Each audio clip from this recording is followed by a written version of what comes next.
Perbarui ilmu Islam kamu bersama Religion di tv1news.com dan TV1 Connect.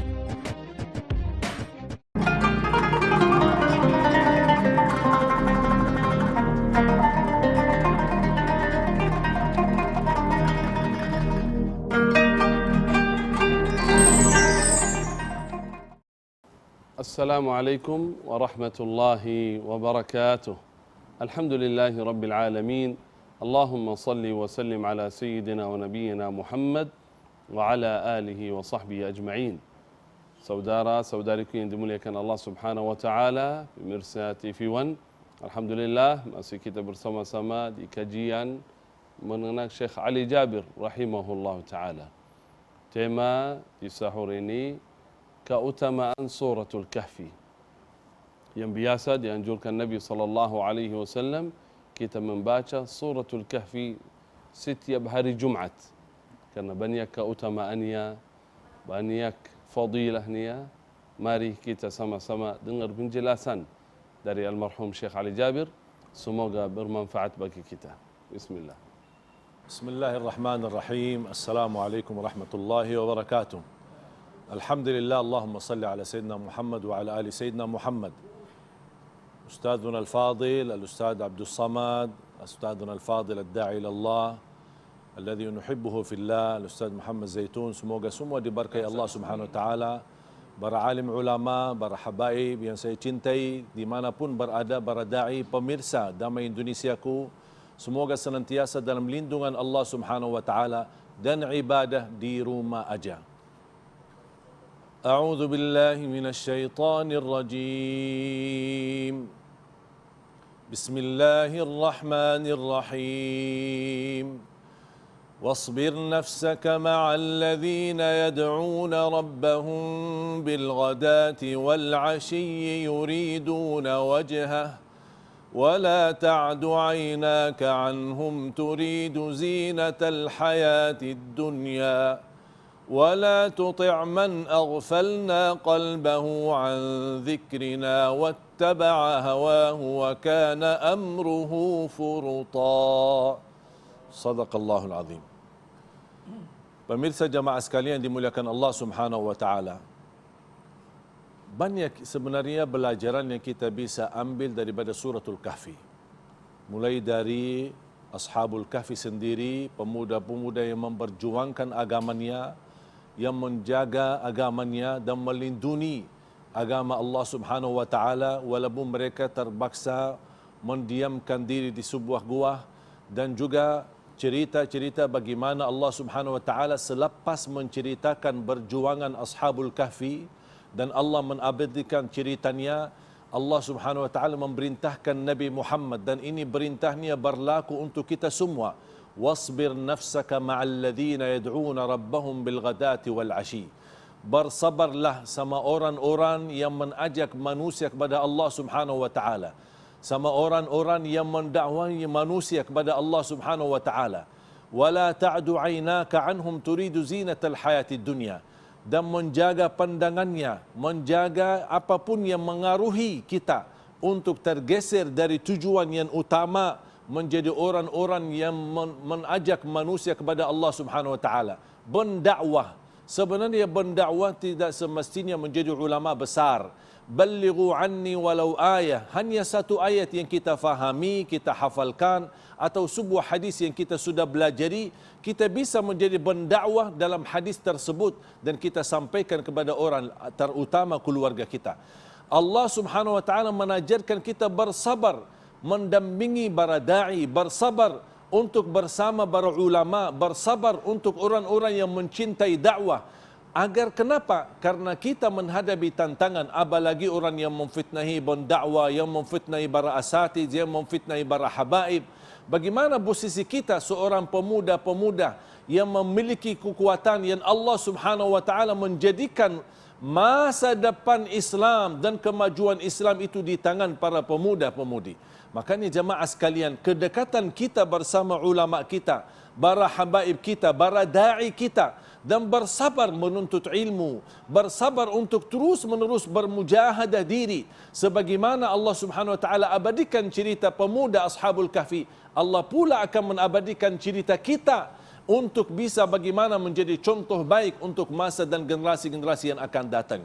Allah Subhanahu wa taala menceritakan dalam suratul Kahfi perjuangan Nabi Musa dan bagaimana cara beradab untuk menuntut ilmu. Allah Subhanahu wa taala di dalam suratul Kahfi membahas masalah fitnah dan hiasan dunia. Al-malu wal banuna zinatul hayatid dunya wal baqiyatus salihatu khairun 'inda rabbika thawaban wa khairun amala. Allah menceritakan bagaimana nasib kita nanti di hadapan Allah Subhanahu wa taala di akhirat. Ada orang yang mencintai dunia, ada orang yang mencintai akhirat. Orang-orang yang menjauhkan diri dari perintah Allah, yang tidak taat kepada Allah Subhanahu wa taala. Sebagaimana pemuda yang taat, pemuda yang benar-benar menjaga agamanya, yang mencintai Allah, yang mendepankan perintah Allah Subhanahu wa taala, Allah abadikan ceritanya. Sama juga orang yang melanggar perintah Allah, Allah menjauh dari orang yang menjauh dari taat Allah Subhanahu wa taala, akan juga Allah Subhanahu wa taala menabadikan cerita, tapi sayang sekali cerita buruknya.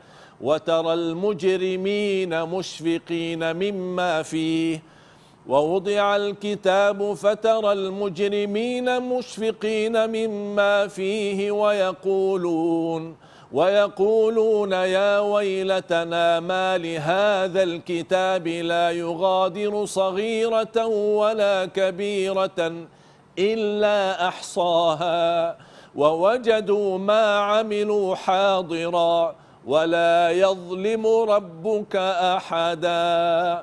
Ini sebenarnya ayat 49 memberikan penjelasan keterangan buat kita semua. Orang-orang yang benar-benar bersungguh-sungguh istiqamah dalam bertaat kepada Allah Subhanahu wa taala. Jangan khawatir. Innallaha la yudhi'u ajra man ahsana amala. Allah juga ceritakan dalam suratul Kahfi, innal ladzina amanu wa 'amilus salihat inna la nudhi'u ajra man ahsana amala.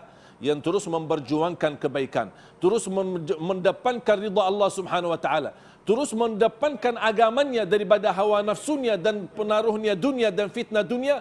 Allah Subhanahu wa taala tidak akan sia-siakan perjuangannya, tidak akan sia-siakan mujahadatnya, dan Allah tidak akan sia-siakan walaupun dia dalam kesempatan ujian ini menghadapi COVID-19, dia selalu di rumah, memang dia mentaati Allah sebelum mentaati aturan pemerintah. Dia mentaati Allah dan dia mengikuti perintah Allah Subhanahu wa taala dan mengikuti sunnah Nabi Muhammad sallallahu alaihi wasallam, dan Allah tidak akan sia-siakan amalan-amalan mereka. Mari kita dalami, belajari selain cerita Ashabul Kahfi, banyak cerita-cerita yang tersembunyi dalam suratul Kahfi ini yang bisa membawa petunjuk dan menjadi tuntunan untuk kita dunia sampai akhirat.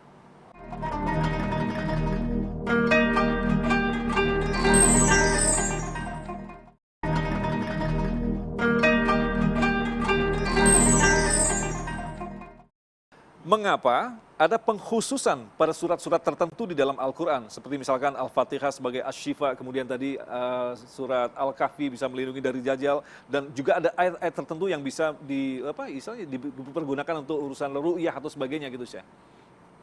Ya, ada yang kita istilahnya hikmah di balik setiap surah. Misal seperti suratul Ikhlas memiliki kelebihan, ada surah Yasin memiliki kelebihan, suratul Kahfi, suratul Fatihah, suratul Baqarah, ayat Al-Kursi sendiri. Ya, tapi kita tidak istilahnya apa yang Allah tentukan di dalam kitabnya, bukan tugas kita menggali dan mencari tahu. Kenapa Allah jadikan ayat kursi ini salah satu ayat yang menjaminkan masuk surga? Sebagaimana Rasulullah SAW bersabda, man qara ayat al-kursi dubura kulli salatin laisa bainahu wa bainal jannati illa yamut.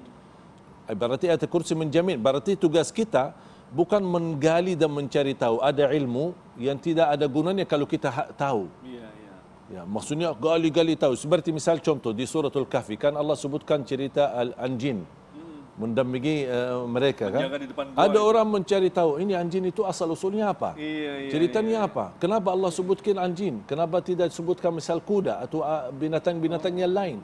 Walaupun kita sudah capek buang waktu berlama-lama mencari tahu dan kita dapat jawabannya, tidak ada gunanya dunia, tidak ada gunanya akhirat. Makanya yang menjadi tugas kita sebagai hamba, ketika ada sesuatu surah atau ayat yang memiliki kelebihan, kita terapkan dan manfaatkan kelebihan itu. Bukan sibuk kenapa, ada apa, ini kenapa ini. La yus'alu amma yaf'al wa hum yus'alun. Allah, kita tidak boleh kita terlalu menanya seolah kita teliti Allah Subhanahu wa taala dalam setiap apa yang dilakukan oleh Allah, tapi tugas kita mengikuti apa yang Allah berikan. Justru ini merupakan hadiah besar bagi kita. Allah kasih ini suratul Kahfi punya kelebihan, ayo kita manfaatkan. Bagaimana saya bisa mengambil pelajaran daripada suratul Kahfi? Bagaimana saya bisa menjadi seperti anak-anak muda yang bisa taat dan menjaga agamanya? Allah Subhanahu wa taala juga orang yang istiqamah bukan an takuna 'alal haq walakin an tamuta 'alal haq. Sebenarnya kita kebenaran ini bukan hanya kita bisa berdiri di atas kebenaran, menahan kebenaran, tapi juga kita bisa menahan dan istiqamah atas kebenaran sampai kita mati. Seperti cerita Ashabul Kahfi, mereka menahan kebenaran sampai mereka dalam kondisi kebenaran meninggal dunia. Dan itu yang kita harus berjuangkan, meninggal dunia dalam keadaan benar dan yang diridhai Allah Subhanahu wa taala. Memang banyak pertanyaan-pertanyaan mencoba untuk mengait-ngaitkan seperti mereka tidur 300 tahun plus 9 tahun. Kemudian di situ ada anjing, jangan-jangan kita memang diperbolehkan untuk memelihara anjing. Sampai ada pertanyaan seperti itu saya. Artinya kita tidak perlu mempertanyakan sampai sedetail itu ya saya. Iya, ya kita ambil hikmahnya. Justru bayangkan kalau anjing yang kita menurut pandangan agama Islam binatang yang najis. Kita tidak haram dimakan. Betul. Apa macam. Jadi dia termasuk pandangan Islam itu walaupun punya kelebihan ekor anjing, tapi juga punya keburukan atau bisa dihukum Islam najis sebagai najis. Tidak boleh disentuh, tidak boleh didekati. Tapi juga bayangkan yang menarik di dalam surah, biarpun anjing posisinya di pandangan Islam tidak begitu istilahnya bersih atau binatang yang harus dijaga atau harus dipelihara, tapi Allah masih berkenan mengabadikan cerita anjing karena dia mendampingi orang saleh. Artinya kalau anjing hanya mendampingi orang saleh mendapatkan diabadikan dalam Al-Quran. Kira-kira gimana kalau manusia yang baik mendampingi orang saleh? Orang saleh, ya Allah. Ada riwayat yang menjelaskan bahwa ketika kita berselawat maka Rasulullah akan menjawabnya sendiri. Nah ini maksudnya menjawab dalam arti seperti apa saya? Ya, Rasulullah SAW sudah bersabda, man salla alayya, dan di riwayat man sallama alayya raddallahu ilayya ruhi farudda alayhi salam. Siapapun yang salam kepadaku, salawat kepadaku, akan Allah kembalikan ruhku untuk menjawab salam. Dalam arti seperti apa nih saya? Iya, karena Rasulullah SAW ini karena Rasulullah SAW di alam barzakh ya, dalam kuburannya. Kalau para syuhada disebutkan para syuhada, orang yang mati syahid, itu dia hidup di alam barzakh. Alam barzakh itu kan kehidupan antara dunia dan akhirat. Ya, itu di alam kubur namanya barzakh. Kalau para syuhada dijamin masih hidup. Kira-kira Nabi Muhammad mana yang lebih mulia, orang syahid atau Nabi Muhammad? Jelas Nabi Muhammad SAW. Kalau para syuhada aja jaminan masih hidup di alam barzakh, apalagi Nabi Muhammad SAW. Dan ini dipastikan kalau kita bersalam kepada Rasulullah SAW, misalnya Assalamu alayka ayyuhan nabiy wa rahmatullahi wa barakatuh. Rasul sendiri mengucapkan, bersabda, illa raddallahu ilayya ruhi. Allah akan kembalikan ruhku untuk menjawab salam. Artinya, seandainya karena di alam barzakh ada perpisahan ruh sama jasad, ketika kita salam akan kembalikan ruh. Tapi cuba bayangkan kalau seluruh umat bersalam dan tidak ada hentinya sepanjang hari, sepanjang tahun, berarti ruh yang lepas balik itu lebih banyak bersama Rasulullah SAW, tidak terlepas jauh.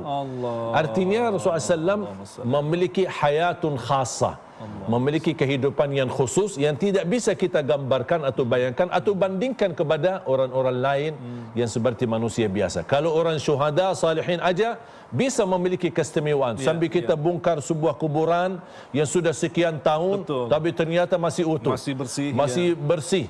Ini manusia mungkin ahli masjid. Gimana kira-kira Nabi Muhammad sallallahu alaihi wasallam? Juga ini tidak bisa dibayangkan. Makanya Nabi SAW memiliki keistimewaan dan ini merupakan hadiah besar dari Allah untuk kita. Rasulullah SAW mau menjawab.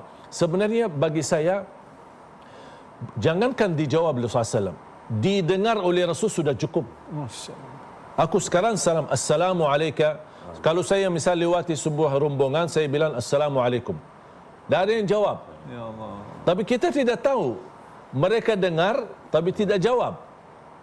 Kalau Rasulullah SAW mau mendengar salawat kita, salam kita, berarti kita sudah memiliki kemuliaan di sisi Rasulullah SAW. Apalagi, jangankan didengar, apalagi Rasul mau menjawab kita.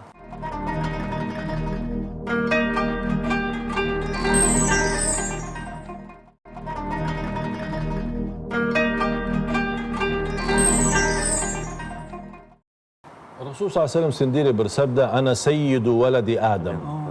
Jadi Rasulullah SAW sudah memberikan gelar sayyid itu kepada dirinya sendiri. Ana sayyidu waladi Adam. Jadi menurut saya, walaupun ada perbedaan ya masalah di dalam salat dibedakan dengan di luar salat. Kalau di dalam salat kita tetap mengikuti sesuai pandangan hadis Rasulullah SAW, Allahumma salli ala Muhammadin wa ala ali Muhammadin kama sallaita ala Ibrahim wa ala Ibrahim tambah baki sayyiduna. Tapi bukan berarti tidak dibolehkan bagi Sayyiduna. Yang sekarang menjadi masalah, kok diributkan kata Sayyiduna. Tapi kenapa tidak pernah, sebagaimana tadi Habib Muhammad Anis menyampaikan, kenapa tidak diributkan kata Kiai? Kenapa tidak diributkan kata Tuan Guru? Ya, jadi pandangan mengikuti, ini menurut saya kembali, istafti qalbaka wa inaftakan nasu aftauk. Bagaimana selera hati kita? Apa yang kita merasa Sayyiduna sesuatu biasa, tidak kita merasa apa namanya terbeban atau merasa kayu-kayu was-was. Ada mohon maaf, kadang-kadang penyakit manusia macam-macam. Orang-orang kadang ucapin Sayyiduna malah merasa was-was. Ya, jadi bagi saya pribadi selalu menggunakan dua-duanya. Kenapa? Karena ini ada khilaf atau perbedaan. Saya tidak tahu di mana yang disepakati oleh ulama yang tepat yang kita ikuti, makanya saya sebentar begini sebagai Sayyiduna, kadang tidak bagi Sayyiduna. Dan kalau kita perhatiin ratib-ratib Barahabaib, ratib al-Attas, ratib al-Hasyi dan lain sebagainya, banyak ijazah-ijazah mereka dan salawat mereka ada yang bagi Sayyiduna, ada juga yang tidak bagi Sayyiduna. Baik, terima kasih Syekh Ali. Bismillahirrahmanirrahim. Alhamdulillahi rabbil alamin, hamdan katsiran kama yaliqu bi jalali wajhikal karim wa li 'azimi sultanik. Allahumma salli ala sayyidina Muhammadin wa ala ali sayyidina Muhammadin fil awwalin wa fil akhirin wa fi kulli waqtin wa hin wa fil mala'il a'la ila yaumiddin.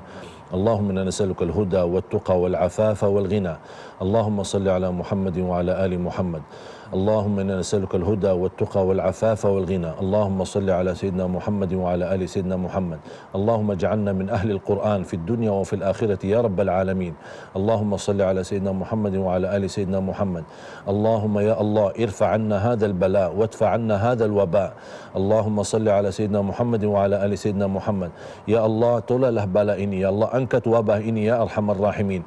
Lindungilah kami dan masyarakat kami Indonesia dimanapun berada dari wabah corona ini ya Arhamar Rahimin. Allahumma salli ala Muhammadin wa ala ali Muhammad. Allahumma innaka afuun tuhibbul afwa fa'fu anna. Allahumma innaka afuun tuhibbul afwa fa'fu anna. Allahumma innaka afuun karimun tuhibbul afwa fa'fu anna ya Arhamar Rahimin. Allahumma salli ala Sayyidina Muhammadin wa ala ali Sayyidina Muhammad. Allahumma ya Allah taqabbal minna siyamana wa salatana wa du'aana wa qiyamana ya Rabbal Alamin. Allahumma salli ala Sayyidina Muhammadin wa ala ali Sayyidina Muhammad.